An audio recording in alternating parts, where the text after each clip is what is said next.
Құрметті партнерлар, мынау көзге арналған нәрсе витамин. Мен осы уақытқа дейін бір капсуладан ішіп жүрдім.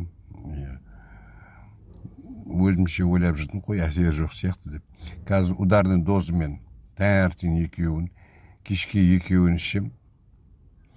Даже шайнап тұржытып қоям. Прекрасно, кәдімгі көз бар ғой, қалай есім екен, тіпті очки киіп алғандай боласың ғой.